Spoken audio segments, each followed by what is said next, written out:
Viva! Na última sexta-feira de cada mês, por esta hora, a economia motiva a abordagem de quem sabe. Bem-vindos de novo, André Barreto, Cristina Pedra e Paulo Pereira, a mais um momento de análise ao mês que passa e a este saudável confronto de ideias. Sendo certo que no quarto fecho de contas deste ano vamos percorrer o mundo por vezes virado do avesso, feito de coisas comuns, mas também das evitáveis trampices. Antes dos temas, vamos aos números eleitos para este mês. Cristina Pedra sugere 40,8 milhões de euros. Menos, Menos. menos 40,8 milhões de Há um euros. menos. Um Faz menos. Não toda é a não, mas diferença. Pastor, Vejam na conta bancária que é sim. um descoberto de 40,8 ou uma conta recheada com 40,8 milhões de euros. Ora bem,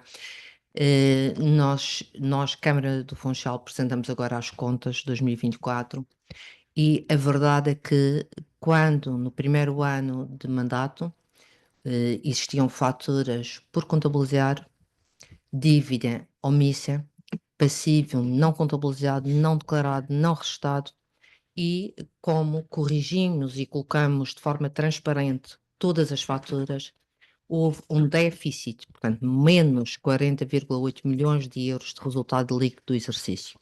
Isto em 2021.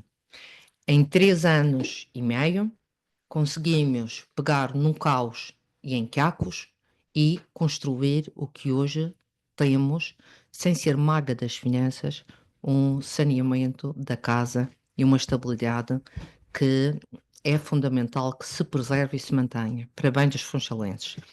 E passamos para um resultado líquido positivo de 2,7 milhões de euros. É notável um esforço de todo um executivo e todo um conjunto de quadros muito qualificados e com grande dedicação, e fica para a memória futura. Aliás, nos documentos oficiais, um dos problemas e um passível que é uma bomba relógio para os funchalenses, para todo o futuro, para as nossas gerações e futuras, que é o passivo ARM de 53 milhões de euros, em que, estando estanque, e não há um cêntimo de dívida a partir de dezembro de 2022, porque nós vamos pagando por conta sem desistir da ação que corre termos no tribunal, mas a verdade é que não geramos nenhum cêntimo de juros nem de custas, mas todos os anos 3,5 milhões é do passado que está a ser contabilizado sempre juros de 3,5 milhões por ano. Ora, a situação é demasiado grave para se omitir e muito menos para se esconder aos funchalenses, e fica, desde logo, na minha mensagem, porque muitas vezes, em termos de comunicação, há ruído propositado, como se aqueles que são os autores não percebessem os números, e fica o historial com o mapa e toda a descrição da evolução. É um documento público, está na mensagem, na minha mensagem, logo a abrir as contas, está em ata, e é uma memória que infelizmente não se pode deixar passar e não se pode pensar para o futuro. Ou seja, as contas ainda podiam ser bem melhores, não fossem esses calotes deixados para quem vem a seguir. O André Barreto traz 5,1%. Mais, não é menos, infelizmente. 5,1% foi a percentagem de aumento mínimo acordado entre a ACIF e o Sindicato de Hotelaria para o setor. Aumento mínimo, primeiro ponto. Em algumas áreas, atendendo à evidente escassez de recursos humanos, os aumentos médios foram de cerca de 3 vezes esta percentagem. Uma loucura que nós agora vamos conseguir pagar, ir pagando, mas que terá consequências bastante nefastas no futuro. Convém relembrar, neste âmbito, aquilo que se estabelece hoje tem reflexos permanentes, ou seja, aquilo que nós estamos a aumentar hoje não vai depois de diminuir, permanece. Ou por outra, pode diminuir, mas só o conseguimos fazer pela redução do número total de pessoas a trabalhar no setor ou na empresa, Pagando indenizações. pagando indenizações. E é isto que eu acho que o sindicato ainda não percebeu. Acho que também ainda não percebeu, nem o sindicato, nem a grande maioria dos partidos políticos, o que é uma empresa e para que é que ela existe. Porque parece ser voz corrente ou pensamento dominante que as empresas nascem para pagar taxas e impostos, por um lado, e para pagar ordenados o mais alto que se conseguir. Mais nada. Remunerar quem investe, premiar quem arrisca, ter lucro, isso nem pensar e até é pecado. Veja-se o exemplo seguinte, que me tocou, porque eu escrevi recentemente sobre a minha preocupação em relação à promessa feita do estabelecimento do ordenado mínimo nos 1.200 euros, sem cuidado de prever absolutamente nada ou de sequer relacionar esse objetivo com valores de inflação, ganhos de produtividade, qualquer coisa.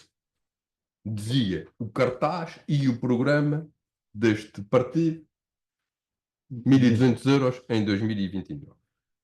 Pequeno parênteses para referir que, atendendo a esta promessa, eu até entendia a frustração do sindicato com os tais 5,1% de aumento mínimo. Mas convém recordar aos senhores do sindicato que mandar pagar com dinheiro dos outros é bastante mais fácil do que fazê-lo com dinheiro às expensas próprias. É um pequeno pormenor que convém salientar. O que eu disse no bendito artigo foi que se cuidarmos de aumentar o salário mínimo sem mexer na fiscalidade das empresas, estas não vão, no longo prazo, aguentar estes aumentos. Será impossível. Porque não vão conseguir fazer refletir na mesma percentagem no valor do produto ou do serviço que vendem. Querem chegar a um determinado montante sem ligar a produtividade? Isto só se consegue se, do outro lado, mexerem nas contribuições sociais e nos impostos. Só assim é que se vai conseguir equilibrar esta conta. Claro que eu, quando digo isto, sou um perigosíssimo fascista, um execrável ser que só quer ganhar dinheiro. No fundo, em resumo, sou um empresário. Pecador. E sim, sou um empresário e assim me confesso. Também disse mais umas coisinhas no dito artigo, falando, por exemplo, do achatamento dos salários e da desvalorização do conhecimento e experiência, mas o ponto aqui é outro. Veio com várias críticas, naturalmente, mas a que mais me surpreendeu foi que, pelos vistos, cabe às empresas demonstrar a incapacidade de chegar à velocidade prometida por terceiros ao valor dos 1.200 euros de salário mínimo, com as consequências que eu já referi. Portanto, também tem a ver com o ponto, com o meu tema, mas isto é engraçado. E este, mais engraçado ainda, é que este argumentário foi esgrimido por um distintíssimo dirigente do PS, que perdeu imenso tempo na defesa da medida que constava do programa do PSD. É engraçado, não é? Por aqui me fico. Sim, depois vais abordar isso no Mundo ao Contrário, Sim. que é o teu tema para esta semana. O Paulo Pereira partilha 10,74%. Sim, já partilho, mas se me permites, aqui antes de ir aqui à questão do André, que o André levantou, que é um assunto. Para já devias para ser mais claro, devias falar em contos ou em escudos. O responsável Ou seja, o responsável de negociar em escudos, portanto, quando faltam para 1.000, não tens que andar aí a falar em escudos, que as coisas ficam mais perceptíveis, se usares a moeda antiga. Mas o que é importante perceber aqui, o momento é muito positivo para o turismo e a pressão toda dos salários mínimos tem muito a ver com a parte do Estado que faz os aumentos que tem que fazer, que entende fazer, e o dinheiro não é deles e produtividade não há assunto lá, mas no privado, por arrasto e pela pressão, pelas pessoas começam a faltar, pela demografia, dois, porque o Estado tira, e a função pública toda e as empresas públicas em geral tiram pessoas ao setor. E desde que o setor está a crescer, e ainda bem, nesse sentido, há uma pressão para se pagar mais. Eu aí não deveria mal nenhum, porque é um mercado a funcionar, mas o problema disto é que os políticos impõem uma situação de sol na área e chuva no naval, que é, tudo bem, o mercado a funcionar e as pessoas serem mais remuneradas quando as coisas estão, mais bem remuneradas quando as coisas estão a correr bem, nada a opor da vida, é um mercado. O problema é aquilo que o André disse e vou tentar transmitir outras palavras, que é quando vai acontecer o chamado downturn, uma inversão da situação económica, a inflexibilidade para a correção por parte das empresas é total. Não se consegue. E nessa altura os despedimentos vão custar dinheiro às empresas que estarão em situação de problemas. Portanto, vamos exigir um esforço a quem não pode fazer para corrigir a situação. E o grande problema está aí, e a ferramenta. Pois o que nos dizem, certamente, é que eu não tenho ferramentas fiscais. Temos que falar, vamos ver, numa famosa lei das finanças locais, para poder fazer essa alteração, que com certeza você tem razão. O problema é que para a tal sol na era, contém o poder, que é o poder E vai já. de fazer a corporação social, à força, e decidir os aumentos dos salários mínimos. Mas depois escusam-se, pá, isso você tem razão, tem a questão da fiscalidade, gostávamos muito de concordar consigo, mas escudamos-nos todos os partidos, mas atenção, que faz parte do nosso programa e para o próximo mandato combater avidamente esta situação atual das finanças locais. Pronto, era só para dar essa nota. O meu número tem a ver com, para ser muito breve, com a desvalorização que o dólar está a ter nos últimos meses, em que foi bater a mínimos já da zona da altura do pré-Covid. O dólar tem tem sido uma evolução das oscilações de altos e baixos e neste momento está numa fase de baixa, que coincide numa altura em que o mercado americano é o mercado onde toda a gente, em Portugal e em especial na Madeira, quer expandir na área do turismo, e é uma grande aposta que é na parte imobiliária, que é no turismo de luxo, e é uma pancada, esta desvalorização a se manter, significa que as pessoas que sinalizaram, por exemplo, uma casa de 500 mil euros para escriturar. Imagina se sinalizaram esta casa em dezembro e tem o mercado e vai escriturar agora uma casa de 500 mil euros, para ele vai custar mais 73 mil dólares. Uma refeição que era 100 euros, continua a ser 100 euros, para ele passou a custar 114 dólares. Uma viagem que eram 3 mil euros, passou a custar 3.500 euros praticamente. Ou seja, se nós entendermos que a elasticidade do consumidor, ou seja, a capacidade que ele tem para pagar o que lhe exigirem não é infinita, porque não é, só na cabeça dos taxadores aqui parece que é só pedir, poderemos estar a vir a sentir algum abrandamento, porque isto nas classes médias e classes médias altas, perder 12% do seu poder de compra é uma pancada bastante grande. Nos milionários não é de certeza, mas o problema é que não são os milionários americanos que vêm para cá, pois vão poder um ao outro, mas sim as classes médias altas, e são uma nota de atenção, porque é destas coisas que nós, pura e simplesmente, não dominamos, mas sofremos as consequências delas. Aliás, um alerta que coincide com aquele que foi deixado esta terça-feira pelo conceituado e Nobel Krugman, que deixou esse recado para as dificuldades que a economia portuguesa sentirá com as trampices que a Cristina Pedra escolheu e que nos deixam trampicados Exatamente, é o nesta termo fase. certo. É o termo certo. Bem, há algumas reflexões soltas, mas que com alguma preocupação. Em primeiro lugar, acho que é fundamental não ligar ao que o Trump diz, mas estar muito atento ao que ele faz e que muda diariamente, diversas vezes. Vamos ao caso das tarifas. Primeiro, quem paga as tarifas de Trump são os americanos. Quem paga as tarifas postas pela União Europeia são os europeus. E se pensarmos que a Europa, e então em especial Portugal, tem níveis de crescimento muito menores que os Estados Unidos, e exportamos muito, e também para os Estados Unidos, eles não tanto, nós temos que ter muito cuidado. Portanto, quando se fala na retaliação cega, eu tenho algumas. Exatamente, exatamente. Portanto, é preciso, quanto muito, ser muito cirúrgico em determinados setores, se for para intervir e como intervir, até para fazer com que Trump perceba que é um disparate e tenha de recuar. Mas isto não pode ser de forma cega, tem que ser cirúrgica. O que é que nós vemos? Nós vemos nos Estados Unidos e, no geral, um aumento de preços, inflação. No caso do Trump, uma redução da popularidade. Nas economias, nomeadamente europeias, redução da competitividade. Isto vai reduzir também nos Estados Unidos brutalmente a inovação e vai doer a todos e o mundo ficará bem pior do que está hoje no global. Vamos à China.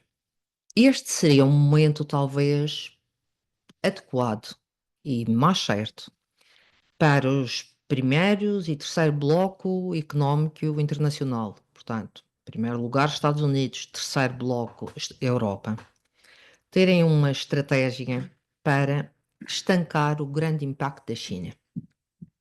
Não estamos a fazer isso, é pelo contrário. A China também tem problemas económicos muito grandes, não consegue aumentar sequer 5% do PIB, e nós dizemos, mas sim, que Portugal está acima da média europeia e, portanto, prevê-se conseguir aumentar 2%, mas a verdade é que isto para a China, abaixo de 2 dígitos, é um desastre. E isto, 10%, é o mais baixo da história recente. A China tem uma sociedade cada vez mais velha demograficamente, começa-se a dizer que já sofre de japanização. Já está a diminuir a população. Já Exatamente. está, mas O Japão é o país mais velho do mundo em termos demográficos, mas, em todo o caso, não subestimemos a China, nomeadamente nas áreas de desenvolvimento, investigação, inteligência artificial, pensar em empresas como Alibaba, Pingang, tantas outras, e que investigam, inovam e aplicam ao mercado, porque na Europa investiga-se muito e não se aplica à economia, e eles aplicam à economia, e pensam a médio e longo prazo. No médio e longo prazo a duração não é a mesma. Em Portugal é para amanhã de manhã, na China é há largas décadas de distância. Eles de facto, aliás, recentemente um europeu referia a um chinês, em termos diplomáticos, que tinha sido um evento de há 100 e tal anos. E ele dizia: "Bem, isto tem pouco tempo." E, portanto, o nosso tempo não coincide. E a nossa forma de pensar também não. Ora, um dos maiores ativos políticos que Portugal tem é a estabilidade, a segurança e a Europa, era o que tínhamos como grande ativo. E temos uma União Europeia a crescer muito pouco, com problemas muito grandes em grandes economias, como por exemplo a alemã, que agora está a reagir rapidamente, ainda antes do próprio governo tomar posse. Mas a verdade é que Portugal até não está assim tão mal, porque está a conseguir reduzir a dívida, já estamos bem mais perto dos 90 pontos e ainda mantemos o crescimento. hum, mas acho que isto, e quando eu há tempos era crítica, quando nos dizem é preciso investir na defesa, e eu digo defesa e segurança, que são coisas diferentes e que sim implicam investimento. Agora os recursos são limitados e faz-me alguma impressão não saber, e espero que haja, alguém na Europa a refletir, não é se é 3, não é se é 2, não é se é 5, é quem vai fazer o quê? Quem vai, por exemplo, Portugal vai o quê? Vamos todos construir drones, que foi o sucesso, ou uma parte, pelo menos, da resistência e da resiliência da Ucrânia, foram os drones. Portanto, a estratégia drones é submarinos, é vamos fazer tudo o mesmo. Isto parece-me que só se fala em dinheiro e não direcionar para quê? E o dinheiro vem a seguir. Eh, Quero acreditar que sou eu que sou ignorante, mas estou apreensiva porque também não vejo, se alguém pensar, a informação não está a passar e, portanto, há no mínimo um problema de comunicação. Não é só. Pois, em relação ao Sr. Putin e ao Trump, e vamos aqui a mais uma trampice. Donald Trump vem dar ordens às universidades, inclusive fora dos Estados Unidos, e também para Portugal. Mas onde é que está o nosso orador brilhante, que é o garante da Constituição, Presidente da República? Onde está o Ministro dos Negócios Estrangeiros? Nós temos um grande constitucionalista, que é o Presidente da República. Bem, se tiver que reler a Constituição, vá reler. E eu, à pedra, Acho que se impõe uma resposta muito diplomática. A forma e o conteúdo, enfim, todo muito sereno e diplomata, mas que traduz o que eu sinto, que é vá passear. E aqui nem sequer tem o direito de dar bitites. Mas isto obviamente não pode ser escrito assim, sendo que deve ser lido e interpretado assim. Ora, 3 dos maiores bancos americanos fizeram profundas alterações das suas opiniões, com a expectativa de uma redução brutal na economia americana, um arrefecimento brutal. Só entre janeiro a março deste ano, a Goldman Sachs passou de uma previsão de 2,4 para 1,7 agora, JP Morgan 2,2 para 1,7, mas a queda brutal das bolsas, mas a queda brutal da confiança do consumidor, tudo isso são trampices, mas é antigo. Quando os Estados Unidos espirram, a Europa Gripa. gripa. E lá dizia o Papa Francisco, partido esta semana, que a economia mata. Estas trampices incomodam, André?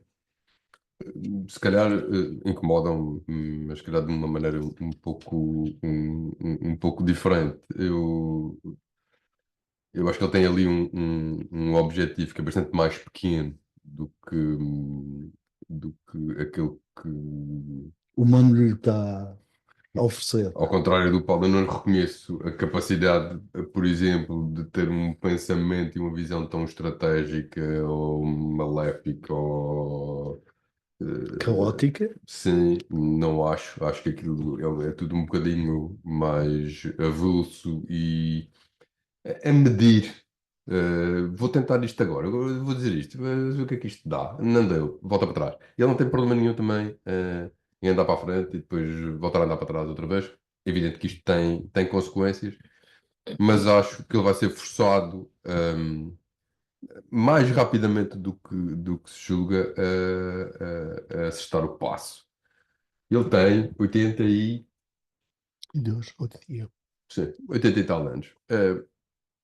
Não é naturalmente eterno e alguém da entourage dele há de explicar-lhe, meu amigo, não está nada, debates a bota e o chouriço vai ficar para nós. Para um de nós, seja J.D. Vance, seja quem for. O que E, será portanto, pior, se calhar, do que ele. eu também Esse é acho. mais Eu perigoso. também acho. Mas, portanto, ele tem que começar a plantar agora, como fazem todos os políticos, não é, Cristina? Não sei. Para poder colher. Ainda não sabe. Eu não sabe. Eles todos plantam agora para poder depois colher a seguir. Portanto, estamos aqui em início de mandato. Acho que isto vai naturalmente resolver-se mais rapidamente. Paulo, a contestação dos americanos será a primeira aragem que Eu acho que as coisas. dita a mudança? É preciso. Os americanos têm uma expressão que é ao Wall Street e ao Main Street. E o Main Street não é muito famoso por ter muitas ações em Wall Street. E as coisas são muito mais complexas do que aparenta e do que os mídias se permanentemente transportam, que sempre os headlines. Os Estados Unidos,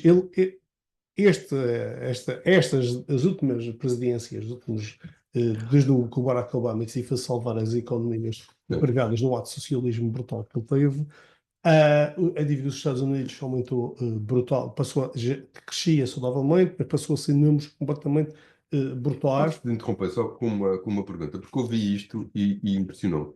É verdade que a China tem 30% da dívida Não, pública não, americana? tem um TI em 38, portanto não há assim tanto. Os números têm que ser relativizados. Os Estados Unidos têm um problema de dívida causado pelo seu governo, que passou a gastar, tem déficit de 1 trilhão por trimestre, é uma coisa completamente inacreditável. E no ano passado foi a primeira vez que gastou mais em juros do que em defesa, que foi um sinal, é tido como um sinal de fim de império. Foi isso que aconteceu com a Inglaterra, quando a crise aconteceu na Inglaterra, foi a viragem do fim de império. E esta administração, como eles assim o chamam, está mandatada, é a minha visão, pelo poder real para fazer uma inversão experimental, tal como a situação anterior é experimental, que nunca se teve este nível de dívidas mundiais em termos de moeda fiduciária, para tentar inverter a situação. Se vão conseguir, se não vão, não sei, porque a Isso é assim que economia, vão conseguir. mas ninguém sabe, porque a economia, ao contrário de quem decide, não são umas máquinas com uns botões e umas alavancas, são interações, bilhões de interações de bilhões de agentes a toda hora. Portanto, achar que alguém consegue tomar decisões corretas e adivinhações, normalmente acabam em consequências indesejadas. Mas a situação já era por si dramática, está mandatado por quem manda para fazer isto, gosto na forma ou não, nisso aceito que ele tem uma forma completamente fora do sistema que nós estamos habituados. Há que os antisistemas acham piada porque ele chateia. Mas no longo prazo, quando olharmos para isto, é apenas mais um mandato e talvez umas coisas terão de ser feitas.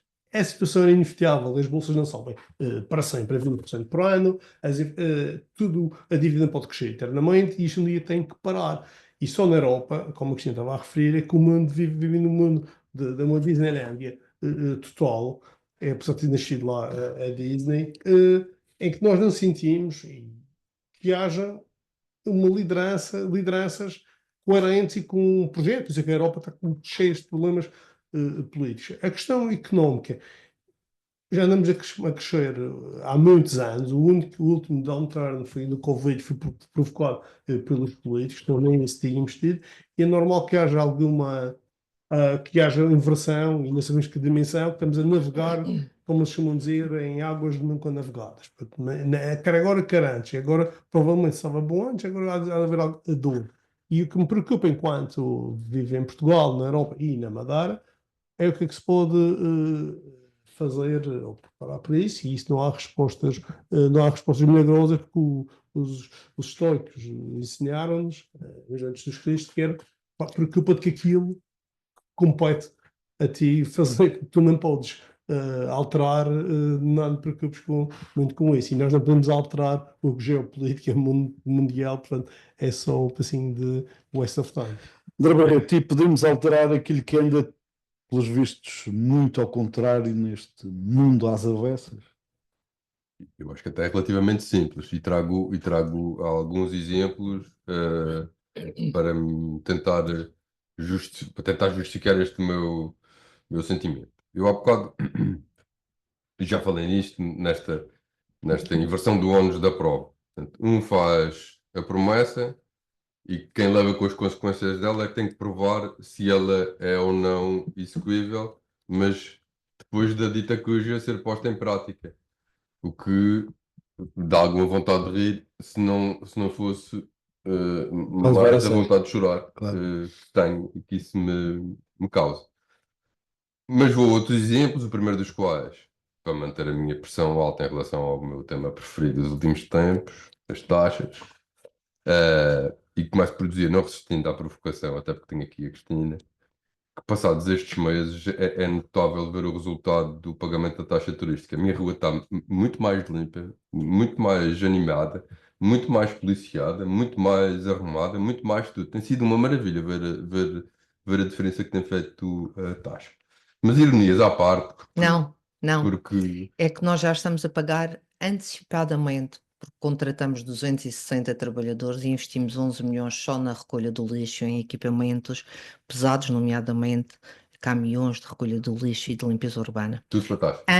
antes de ser aplicada a taxa. E a taxa é um dos Por isso é que meios. vou ver a diferença. Então. Não, já vem em relação ao anterior executivo, não só na limpeza efetiva, como nos próprios cheiros, porque tínhamos zonas que eram odinhós e cheiravam como tal, e hoje indique-me algum que ainda esteja nessas características. É a diferença entre o anterior executivo posso dar. e o atual. Então dê-me. Beco dos Ilhéus. Muito bem, fica registado, será limpo. Desculpe. Não, ótimo. Pedi É uma e peço. Pedi e peço. E vai-me dizer. E não é só o Urinhol, é mesmo casa de banho. É mesmo casa de banho. Serviço completo. Há Serviço completo. uma coisa que é. Há dias até tinha uma pequena estatueta em cima do É a cereja em cima do bolo. Uma coisa. Mas, André, faça-nos chegar e isso já fica já o registro e já vai ver que ainda hoje é disputada essa situação. Não hoje, mas vai ser disputado, porque com 90 cantonários e os meios de investimento, porque não é com carros avariados e inertes Claro. que se consegue, e sem pessoas. Portanto, 90 cantoneiros, ou eles não estão a fazer, ou estão a fazer. E de facto há diferença. E houve aqui um investimento que teve a ver com as próprias promessas É um bom eleitorais. trigger, já vi. Vamos a Eu nós. sou cirúrgica, Va- mas Vamos, a diferença existe. A taxa turística está a ser um meio importante, mas para um investimento que começou muito antes a ser feito. está a pagar Eu posso ser, investimento Estou a pagar anterior. tanto podemos outra vez. passear pelo Funchal, mas o Funchal vai do Mar à Serra, É em 10 freguesias. Isso é um desafio pré-eleitoral. A pé ou de carro? Eu prefiro Como de carro. quiser. Sou preguiçoso. Bom, Mas existe. a taxa de que eu queria falar desta vez é da taxa que agora é paga em alguns percursos, porque depois de uma medida que foi muito bem pensada e ponderada, comunicada numa sexta-feira às 5 da tarde, para se iniciar na segunda-feira seguinte, com os resultados que se viram, porque a confusão foi tremenda, agora alto. Porque afinal, parece que existem alguns locais que estão pressionados, que têm excesso de pessoas a utilizá-los. Mesmo E- sendo pago. Mas outros não. E alto, porque parece que é necessário fazer alguma coisa sobre isso. E ainda mais alto, Cristina, afinal não é só o André Barreto que é contra a taxa municipal. São todos os que Parece que pagam. o Presidente do Governo também é, segundo aquilo que li esta semana. Mas, enfim, dito isto, parece que, pelos vistos, vale mesmo a pena ir estudar. É engraçado. E ir ver e analisar aquela coisa da capacidade de carga e fazer aquilo tudo que devia ter sido feito antes de se avançar com as taxas. É engraçado, mais uma vez. Pá, eu sinto que isto está um bocadito Às feito ao avessas. contrário. Cá está. Mas dou mais um exemplo. O novo hospital parece estar mais caro. Parece que aqui os materiais estão mais caros e a mão de obra está mais cara. E, portanto, como é que se resolve isto? Senhor Governo da República, nós queremos mais dinheiro. Porque como isto está mais caro, venha pensar ou resolver a questão do sobredimensionamento daquela infraestrutura. Isso cá está quieto, vem de manchimento. Portanto, aquilo que era um problema de base, eu mantenho a minha opinião até prova em contrário.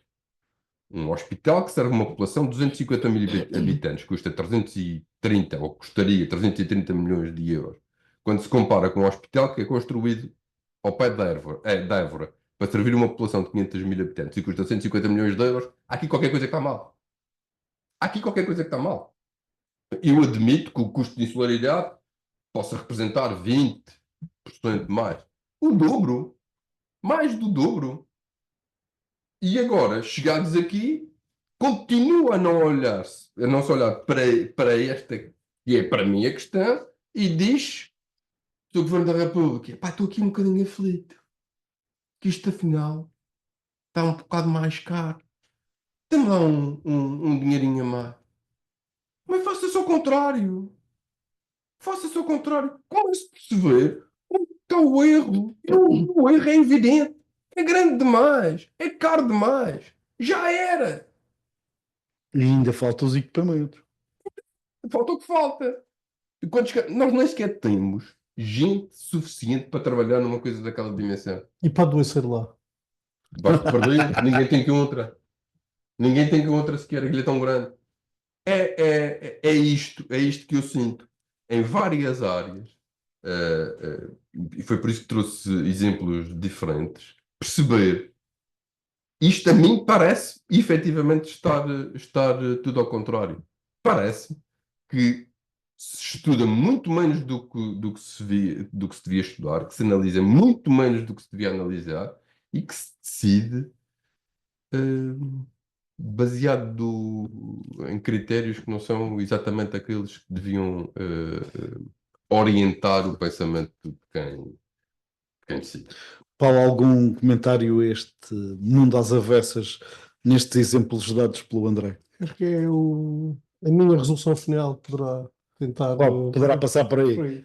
O Paulo Pereira vai abordar a habitação e o Eu vou- preço, esta relação simpática. Eu acho que é uma questão que tem vindo, naturalmente, enquanto cidadão, enquanto economista, enquanto pessoa que pensa nos assuntos económicos e, pois, naturalmente, sociais, que já é a única coisa certa que o Marx fez, além de morrer, foi ter dito que a economia é a principal ciência social. É que a minha preocupação com o drama que a habitação está claramente a ser, é um problema social para Portugal e Europa, mas onde nós estamos, é o que nos interessa, os outros lugares onde nós estamos, e devemos ter, e temos que tentar perceber, e nem que seja para aceitar a situação. Eu apanhei no Facebook semana passada, uma reportagem de 1990, vou-te mandar, Ricardo, para tu veres, curiosamente, da RTP Madeira, de 1990, sobre o drama da habitação na Madeira naquela altura. E é um pedacinho da história a se repetir, na altura como as flagiam-se, as barracas, as furnas, etc, etc, etc. Há um número, que era para ser o meu primeiro número, mas depois comecei a ampliar o raciocínio para mim, para partilhar convosco. Me chegou, não me surpreendeu, mas chegou, que é o número de 1.600.000 migrantes que nos 7 anos entraram em Portugal. Se nós fizermos uma regra dos 3 simples, 2% da economia do país, a Madeira representa 2% da economia do país, a população mais ou menos 2%, estamos a falar de 30.000 pessoas que caberia a cota da Madeira mista. E se nós aceitarmos ou percebermos que o turismo, a construção e a agricultura é para onde está a ir o grosso desses migrantes, e sentimos que na Madeira também já se fala em ter imigrantes para apanhar cana e etc. Está difícil para que os produtores consigam receber o subsídio, em que é um pau para os trabalhadores, para o subsídio de espécie. Mas, como nós temos uma sobreexposição no turismo, é provável que tenhamos a nossa cota igual à do continente, ou no longo prazo caminhemos para lá chegar, que a questão do mar, a mobilidade, depois daqui 100 meses, lá vem para uma dificuldade, mas caminhamos para lá. Isso significa que caminharemos, e depois algumas declarações também do Bernardo Trindade, hoje a dizer que um terço dos trabalhadores a nível nacional no turismo são estrangeiros. A nível nacional. Se a gente fizer essa analogia também para o meio de longo prazo, estamos a falar de uma população ativa de 120.000 pessoas na Madeira, 60.000 mais ou menos no turismo para mais, porque o nosso turismo, todo o turismo é mão de obra intensiva, então são serviços prestados pelos humanos, significaria que 20 e tal mil, esse terço será um dia 20 e tal mil de estrangeiros, portanto os números estão a bater mais ou menos certos. E depois vimos um candidato a deputado ontem para a Assembleia da República a dizer que temos que os receber bem e temos que se fazem parte, porque um país de imigrantes tem que saber receber os migrantes. E apetece-me perguntar a esse candidato a deputado, provavelmente eleito, há um mês atrás, na campanha, prometiam esse partido 500 habitações por ano. Como é que 500 habitações por ano vai resolver esta situação de recebermos mais 20 e tal mil? Ainda temos o problema dos locais, que ainda sempre Paulo, desculpe, ele consegue 500 habitações por ano, contando com as autarquias. Muito bom. É o mano. Não, as declarações são estas, contando com as autarquias. Ou seja, o problema, nem sequer estamos a chegar, nem conseguimos resolver os nossos, mas os que vêm aí a caminho, e apanhamos também, semana passada, as declarações do diretor do Observatório para a Migração, a dizer que uma das soluções para esta questão, dada a importância que os imigrantes têm, e uma grande dificuldade para a economia, e a dificuldade clara que é a habitação, são os nativos, os portugueses, ficarem mais tempo na casa dos pais, porque são menos importantes em Portugal do que para a economia, uma vez que 30% a 40% da nova mão de obra há de vir sempre desses países. E neste contexto, em que o Estado esteve ausente da habitação, na parte que se predispôs a fazer, nem constrói, nem disponibiliza a habitação, em termos dos últimos 40 anos. Teve uma política fiscal completamente incoerente, com o IMT, que até houve um primeiro-ministro que é muito estúpido, que era a antiga CISA, mas nada fez, o IVA de 22%, ciclos mal calibrados, um mercado completamente instável, um completo desincentivo ao arrendamento duradouro, um planeamento urbano fragmentado, em cada Câmara toma as decisões sozinhas que tem que tomar, ou sem apoio, independentemente da sua dimensão. Então, no Funchal tem quadros para isso, como a de Lisboa, para começar uma visão. Câmaras mais pequenas não têm, ficam penduradas para o grosso do país. Entraves burocráticos que nem merecem ser mencionados, e nem são culpa de pessoas, é de uma estrutura que não para de crescer, tal como e autometástase para atrapalhar tudo. E uma incapacidade brutal deste país e da região para criar, que é a raiz do problema, que é a economia portuguesa e madeirense não geram rendimentos suficientes para sustentar os níveis urbanos modernos. Não é um mercado que está caro. É o país que continua pobre. Nós não conseguiremos, nem vamos conseguir, com esta aposta do país e a inevitabilidade para a região do turismo, conseguir remunerar as pessoas de forma que elas tenham salários, sejamos sinceros, para que possam comprar casas ao paradigma atual que se exige que as casas tenham. As exigências, quer fiscais, quer depois de construção. Deveria ser curioso, que não sou, mas eu imagino, quase que aposto, que 90% das casas do Parque Urbano da Madeira não cumprem os estándares que se exigem às novas casas. Com vontade tanta de ajudar as pessoas atualmente, cobram-se impostos sobre a construção, como nunca se cobrou no passado. E existe que essas construções, por exemplo, que as casas no PRR chocam muita gente, olham para um bloco, numa inauguração, 5 milhões de euros ou 7 milhões de euros, 30 euros. E a malta diz, como é que é possível? E eles não ganham dinheiro. Tem muito risco envolvido nessas construções, que as exigências são tantas. Ou seja, as pessoas, se nós tivéssemos de aplicar estas exigências fiscais e burocráticas, porque o país que era pobre e continua pobre face à União Europeia, há 30 ou 40 anos, as casas que foram feitas nas zonas altas não existiriam. E elas foram uma solução para a situação. Nós estamos a atrapalhar e nós temos uma economia que não vai crescer. Não vai crescer no sentido, não permite, ela vai crescer, mas não permite pagar salários muito mais altos. Estamos a chegar ao limite da boa vontade e de haver quem diga eu não quero a inflação alta, mas que a pessoa já vai por querer também, às vezes, de alguns novos estudos. Mas temos aqui um problema que passa a ser social de uma forma que temos que ver se somos ou vamos aceitar essa situação e o sonho de ter uma casa vai ficar muito mais diluído com as consequências sociais que isso terá. E não sei se é inevitável, se não é, mas poderá ser de borla até sapato estragado e vacina na cabeça, como disse uma vez uma minha. Portanto, A Cristina detectou também a sobremesa. Não, já que falaste da habitação. É só as 500 habitações. Já que falaste dessa questão da habitação, esta semana nós abordamos uma hipótese de solução que passava pelas construções modulares. Mas já estamos aí a chegar aos parques americanos. Exato. Mas que se confrontam com regulatórios. Se encontra uma solução, o mercado encontra uma solução. O regulador diz, não, mas os instalados não é condigno. Não é condigno. As áreas mínimas. Isto não tem a ver com a Câmara do Funchal. É a regulação que tem que ser, que alguém regulou e tem que obedecer. É a ousadia de achar que os incumbentes, os que já estão instalados, acham que é digno para os outros.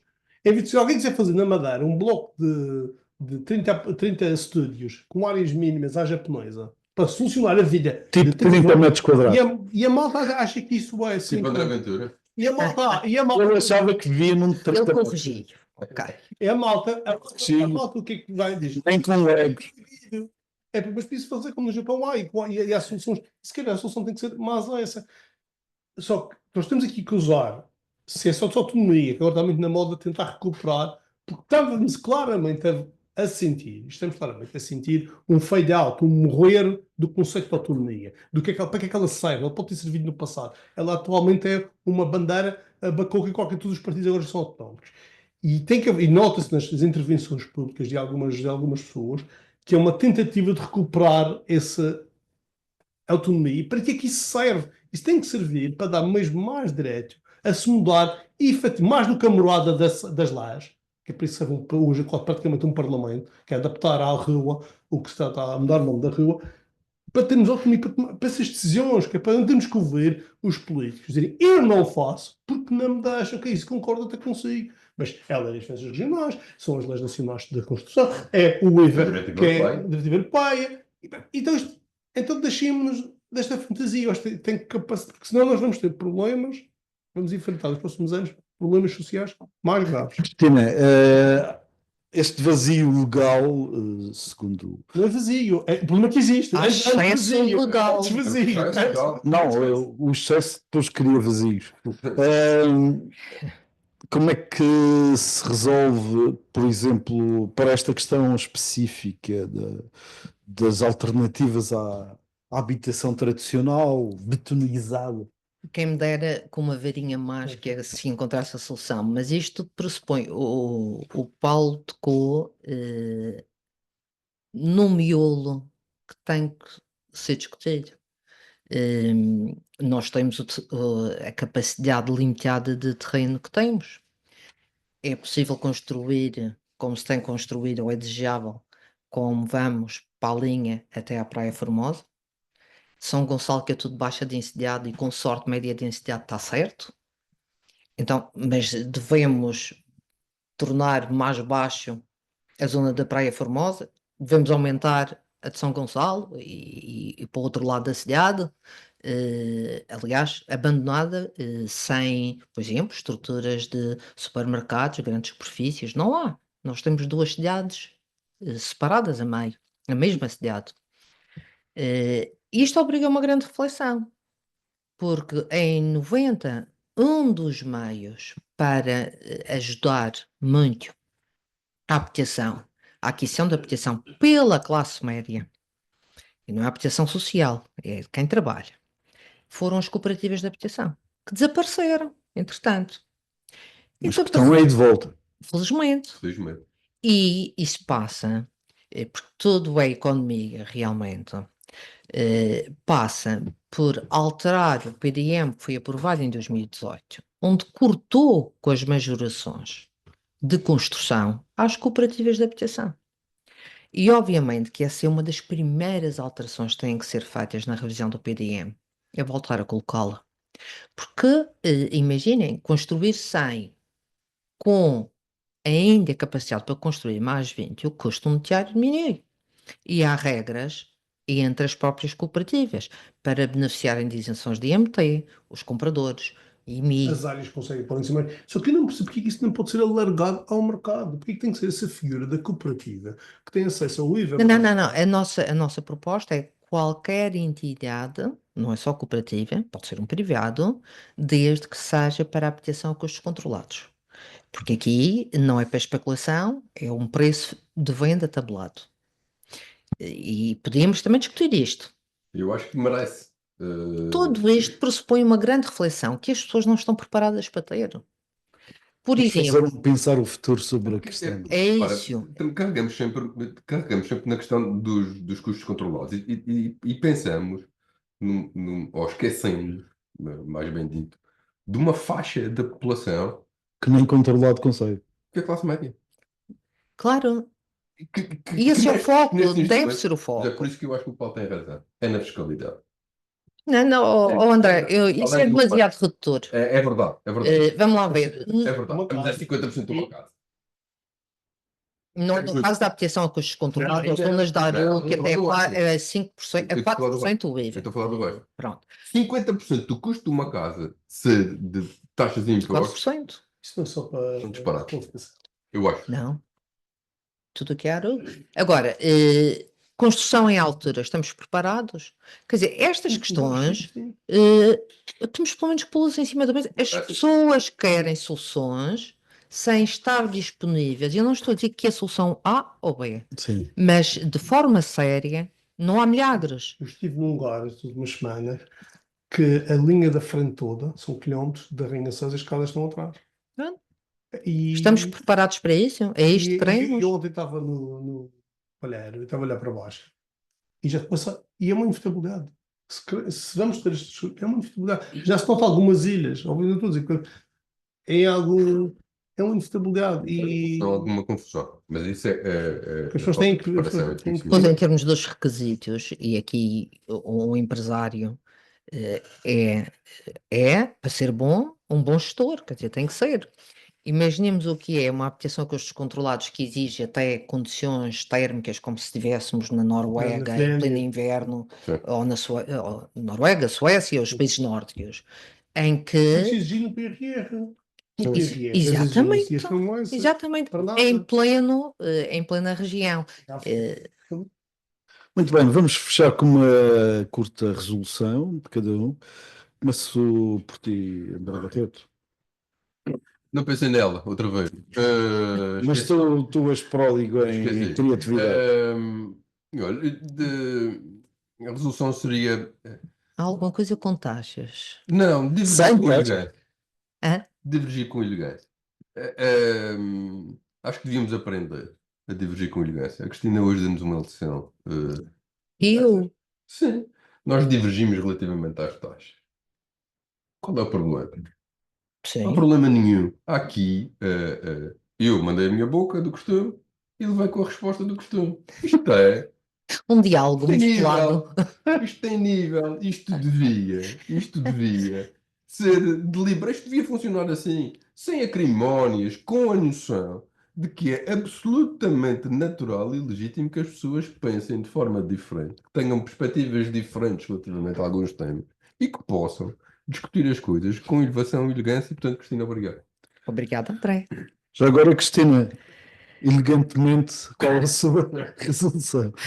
A minha é mais um pensamento do livro Desassossego, de Fernando Pessoa, e que diz o seguinte: não o prazer, não a glória, não o poder, a liberdade, unicamente a liberdade. Não estivéssemos hoje Portanto, em pleno 25 de Abril.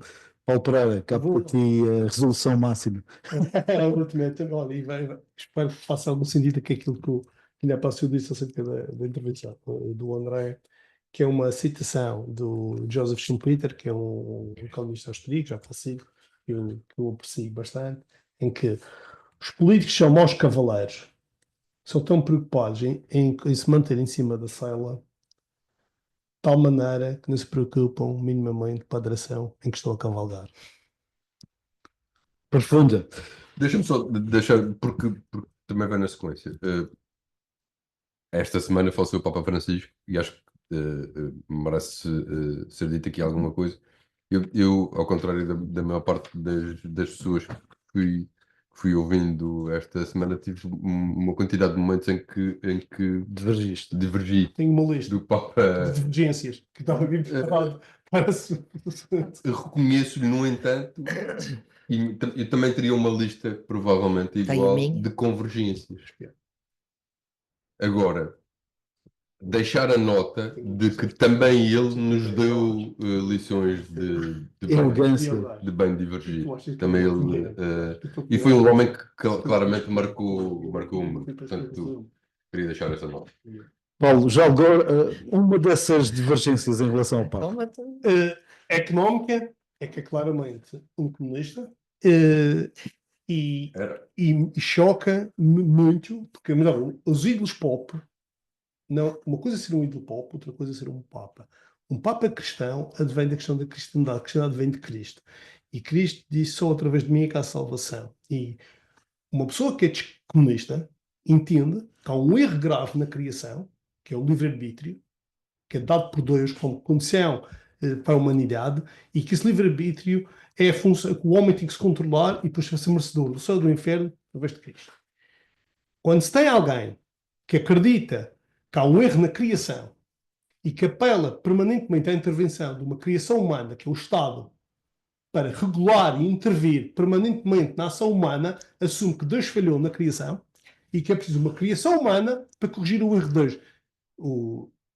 Este Papa falecido tinha graves lacunas teológicas que espero, independentemente da qualidade da excelência da assessoria nessa área que ele foi buscar, mas depois não ligava, e espero que o próximo Papa seja muito mais rico teologicamente que automaticamente vai ser mais rico economicamente. Conheço um que preenche esses requisitos. Sem dúvida.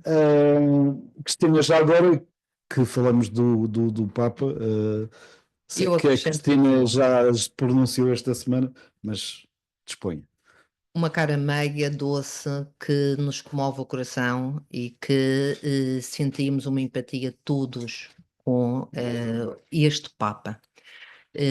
Um Papa que fez um avanço grande, não tendo concluído com a parte do celibato por opção, mas fez uma grande evolução numa igreja que se quer muito mais moderna e atualizada, contra muitos anticorpos e corporativismos que existem na Igreja e no Vaticano, e que enfrentou questões como violações, assédios, tanto drama que existe bem escondida.